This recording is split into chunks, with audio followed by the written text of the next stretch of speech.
एक बार एक छोटा सा गांव था। वहाँ राजू नाम का एक लड़का अपने परिवार के साथ रहता था।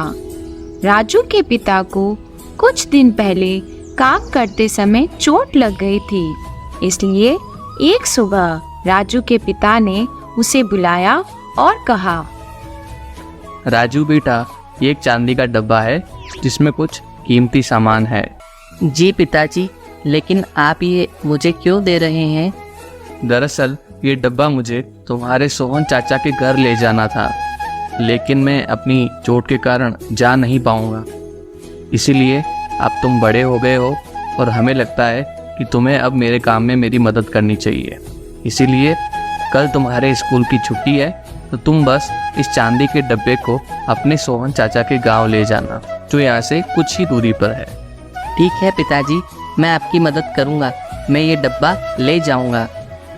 अगले दिन राजू अपने चाचा के घर जाने की तैयारी करने लगता है। तभी उसके पिता उसके पास आते हैं और बोलते हैं, राजू, तुम्हें समय से निकलना चाहिए ताकि तुम रात होने से पहले वापस आ सको। और हाँ, जंगल से निकलते वक्त थोड़े सावधान रह के निकलना। जैसा आप कहें पिताजी, आप चिंता मत करिए, मैं समय पे वापस आ जाऊँगा।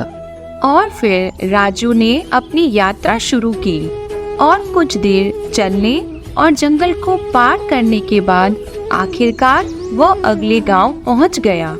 अपने चाचा के घर पहुंचकर उन्हें चांदी का डिब्बा दिया। अरे राजू बेटा, क्यों ना तुम थोड़ा आराम कर लो, तब तक तुम्हारी चाची तुम्हारे लिए गर्मा गर्म खाना बना देगी। राजू ने कुछ देर तक आराम किया। उसके बाद उसने अपनी चाची पार्वती के हाथ का बनाया स्वादिष्ट भोजन किया। राजू, डिब्बे के अंदर जो था वह मैंने ले लिया है।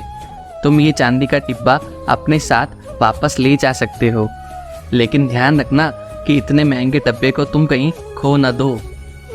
इस तरह राजू चांदी का बक्सा लेकर अपने चाचा के घर से निकल पड़ा। जैसे ही वह वापस आते वक्त जंगल से गुजर रहा था, उसे लगा कि कोई उसका पीछा कर रहा है। उसने किसी के कदमों की आवाज भी सुनी। अचानक उसने देखा कि पेड़ों के पीछे से एक आदमी उसका पीछा कर रहा है। लगता है कोई डाकू मेरा पीछा कर रहा है। मुझे जल्दी से जल्दी घर पहुंचना चाहिए। राजू समझ गया कि वह एक डाकू है जिसे वह चांदी का डिब्बा चाहिए। तो राजू भागने लगा। यह देखकर डाकू भी उसके पीछे भागने लगा, लेकिन कुछ देर में उसने डाकू को पीछे छोड़ दिया और आगे चलने पर रास्ते में उसने एक कुआं देखा। उसने थोड़ा पानी पिया और थोड़ी देर आराम किया, लेकिन तभी उसने डाकू को फिर से अपनी ओर आते देखा। अरे नहीं, ये तो वही डाकू है जो मेरे पीछे भाग रहा था।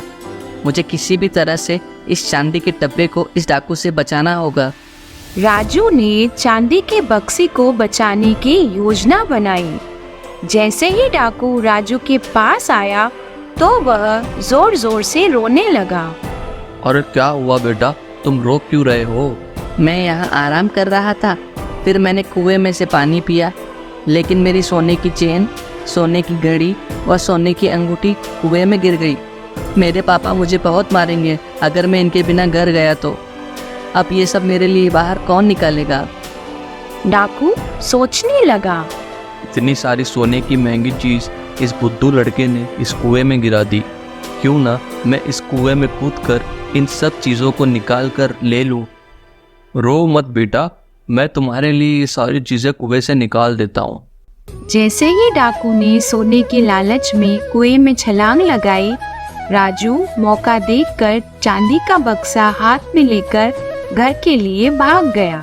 इस कहानी से हमें यह सीखने को मिलता है कि कभी भी डर को अपने दिमाग पर हावी नहीं होने देना चाहिए और हर परिस्थिति का सामना समझदारी से करना चाहिए।